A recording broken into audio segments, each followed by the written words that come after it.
Hello दोस्तों, English Gurukul YouTube channel में आपका स्वागत है। दोस्तों, मेरा मानना है कि जब हम किसी भी कंसेप्ट को इंटरेस्टिंग बनाकर सीखते हैं, हम उसे याद करने के लिए कोई ट्रिक्स का यूज करते हैं। ऐसे में वो ट्रिक और वो कंसेप्ट लंबे समय तक हमें याद रह जाता है।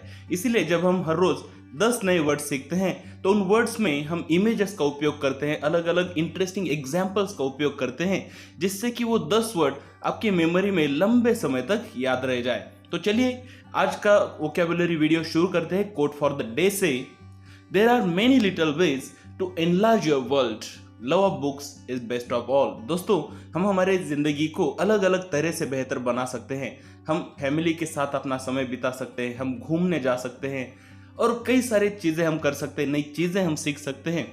लेकिन इस सब में से अगर कोई एक बेहतरीन तरीका है अपनी जिंदगी को और अपनी जिंदगी के स्तर को ऊंचा करने का, जिंदगी को बड़ा करने का, तो वो है किताबें पढ़ना।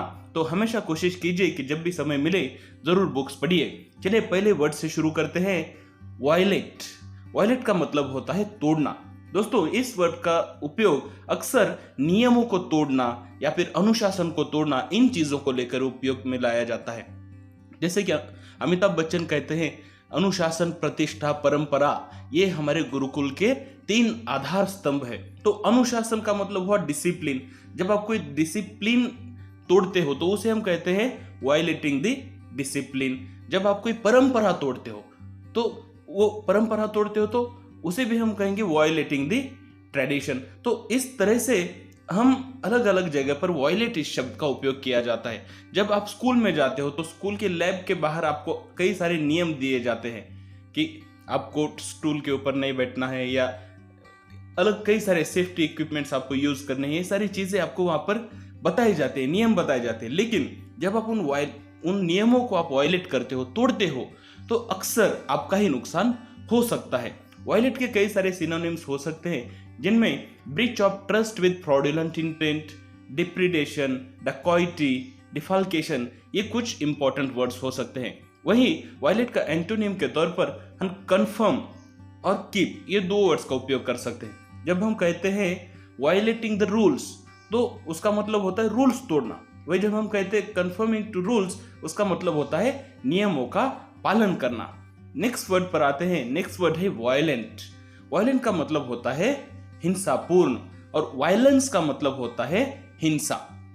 तो यहां पर जो वायलेंट है, वायलेंट एक नाउन है, वहीं वायलेंस या हिंसा करना ये एक वर्ब है। तो इन दोनों में हमेशा हमको फर्क समझना है और अकॉर्डिंगली उनका उपयोग करना है। जैसे कई फिल्मों में भी डायलॉग आता है, तू साइलेंट हो जा वरना मैं वायलेंट हो जाऊंगा।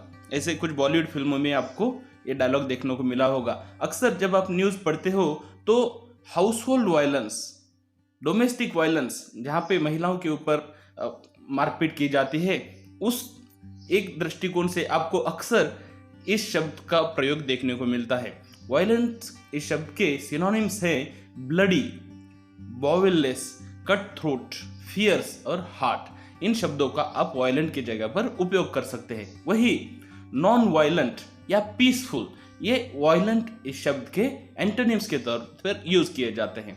नेक्स्ट वर्ड है विराइल। विराइल का मतलब होता है वीर्यवान। दोस्तों, अक्सर इस शब्द का प्रयोग पुरुषों के लिए, मेल्स के लिए उपयोग में लाया जाता है और अक्सर इसका मतलब मर्दानगी से कनेक्ट किया जाता है, जहां पर पुरुष की सेक्सुअल एनर्जी के साथ उसे कनेक्ट किया जाता है। विराइल का मतलब होता है ऐसा व्यक्ति जो सेक्सुअल एनर्जी में काफी हाई है, जिसकी सेक्सुअल एनर्जी स्ट्रांग है, ऐसा व्यक्ति। वही उसके लिए सिनोनिम्स के तौर पर male, manful, man like, manly, masculine, इन शब्दों का प्रयोग किया जाता है। और बतौर एंटोनिम इंपोर्टेंट या नपुंसक, इस शब्द का उपयोग किया जाता है। नेक्स्ट वर्ड है वर्चू। वर्चू का मतलब होता है सद्गुण। आपके अंदर जो भी अच्छे गुण है, अक्सर कहा जाता है जो वैल्यूज होते हैं, ऑनेस्टी, ट्रूथफुल होना, सच बोलना, ये सारी जो चीजें हैं ये वैल्यूज है। और इन वैल्यूज को जब आप इंप्लीमेंट करते हैं तो वो आपका वर्च्यू बन जाता है। समझ में आ रहा है आपको? कोई भी जो अच्छे गुण है, अलग अलग क्वालिटीज है, उन्हें जब आप इंप्लीमेंट करते हो, अपने अंदर जब आप उन्हें अंतर्भूत करते हैं, तो वो आपका वर्च्यू या फिर सद्गुण बन जाता है। इसके सिनोनिम्स है बेनिफिसेंस, बेनिग्नेंसी, बेनिग्निटी, कार्डिनल वैल्यू और चैस्टिटी, ये सारे शब्द वर्च्यू के सिनोनिम्स है। वही वर्च्यू का एनोनिम के तौर पर डिमेरिट इस शब्द का उपयोग किया जा सकता है। नेक्स्ट वर्ड है वायरुलेंट। वायरुलेंट, ये यहाँ पे जब आप शब्द पढ़ रहे हो तो आपको कहीं ना कहीं वायरस से रिलेटेड है ऐसा लग रहा होगा, क्योंकि इन दोनों की स्पेलिंग और इन दोनों का उच्चारण सिमिलर सा है और इसका मीनिंग भी वायरस के कार्य के साथ कनेक्टेड है। वायरुलेंट का मतलब होता है संक्रामक होना। जिस तरह से वायरस संक्रामक होता है तो वायरस की क्वालिटी है संक्रामक होना। वायरुलेंट क्या है? वायरस या फिर अलग अलग बैक्टीरिया की क्वालिटी है, लेकिन इस वर्ड का मतलब सिर्फ संक्रामक होने तक ही सीमित नहीं है, बल्कि डेंजरस होना या फिर वेनम प्रोड्यूस करना, जहर प्रोड्यूस करना, ये भी इसका एक मतलब हो सकता है। वायरुलेंट के सिनोनिम्स है एक्रिबिक, एसिड, एक्रिड और बिटर। वही वायरुलेंट के एंटोनिम के तौर पर अवेरुलेंट इस शब्द का उपयोग किया जा सकता है। नेक्स्ट वर्ड है यूटिलिटी। दोस्तों, यूटिलिटी का मतलब होता है शुद्ध व्यावहारिक। जब गवर्नमेंट कोई सर्विसेज पब्लिक के बेनिफिट के लिए, पब्लिक के यूज के लिए करती है, यहाँ पे यूज इस शब्द का उपयोग हमें समझना जरूरी है। यूटिलिटी ऐसी चीजें हैं जो पब्लिक यूज करती है। तो कई सारी चीजें पब्लिक यूज करती है। टॉयलेट्स पब्लिक के लिए बनाए जाते हैं, पब्लिक के लिए पार्क्स बनाए जाते हैं, इलेक्ट्रिक सिस्टम्स बनाए जाते हैं, बैठने के लिए जगह जगह पर जगह बनाई जाती है, बस स्टैंड बनाए जाते हैं। तो ये सारे एग्जांपल्स यूटिलिटी के हैं। तो यूटिलिटी के सिनोनिम्स के तौर पर एटमॉस्फेयर, ब्रूटलाइजेशन, ड्राइनेस, इकोलॉजिकल निश, इस तरह के शब्दों का उपयोग अलग अलग संदर्भ में किया जा सकता है। और एंटोनिम के तौर पर इनयूटिलिटी और यूजलेसनेस, ये दो शब्द उपयोग किए जा सकते हैं। दोस्तों, जब यूटिलिटी की बात करते हैं तो यहाँ पे शुद्ध व्यावहारिक यानी उसके उपयोग को लेकर हम उसे यूटिलिटी कह रहे हैं। अगर कोई चीज पब्लिक के या लार्ज जनता के उपयोग में आती है तो एक यूटिलिटी है। नेक्स्ट वर्ड है अर्बनिटी। अबे जब अर्बनिटी के लास्ट के 3 लेटर्स हम खत्म कर दे तो अर्बन ये वर्ड बच जाएगा। तो अर्बन का मतलब हमें पता है शहरी, तो अर्बनिटी का मतलब होता है शहरी लोगों के व्यवहार की तरह। यहाँ पे मैनर के ऊपर बात की जा रही है। यहाँ पे कर्टसी, अच्छे से बात करना, एलिगेंस, मैनर, ये सारी चीजें अर्बनिटी के अंदर आती है। वही अर्बन होने का मतलब है शहरी होना। यहाँ पे शहर के ऊपर फोकस किया गया है। तो अर्बनिटी के सिनोनिम के तौर पर हम अपीयरेंस, अट्रैक्टिवनेस, इन चीजों के ऊपर फोकस कर सकते हैं। अर्बनिटी, कोई शहर अर्बन है हम कब कहेंगे? जब वहां पे उसके अपीयरेंस में वो अर्बन वाला फीलिंग है, बड़ी बड़ी बिल्डिंगे हैं, साफ सफाई है, ये सारी चीजें देखकर हम उनमें अर्बनिटी ढूंढते हैं। वही अर्बनिटी के एंटोनिम के तौर पर रस्टिसिटी शब्द का उपयोग किया जाता है। नेक्स्ट वर्ड है अर्बन। जैसे मैंने आपको प्रीवियस वर्ड में ही बताया था, अर्बन का मतलब होता है शहरी या फिर नगर का नागरिक। और उसके सिनोनिम के तौर पर citified, city born, city bred, city fed, city like, इन शब्दों का उपयोग किया जा सकता है। वही अर्बन का सबसे परिचित एंटोनिम है रूरल। हम कई दफा इनका उपयोग करते हैं। नेक्स्ट वर्ड है अपलिफ्ट। अपलिफ्ट का मतलब होता है सुधार करना। अक्सर गवर्नमेंट कई सारे स्कीम्स लाते हैं।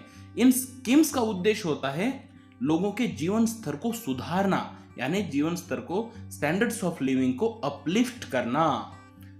इसके सिनोनिम के तौर पर हम ascend, beautify, boost up, climb up, इन शब्दों का प्रयोग कर सकते हैं। वही जब हम अपलिफ्ट नहीं करते हैं तो उस वक्त हम क्या करते हैं? उन्हें दबा कर रखते हैं। तो उस वक्त हम डिप्रेस, इस शब्द का प्रयोग कर सकते हैं।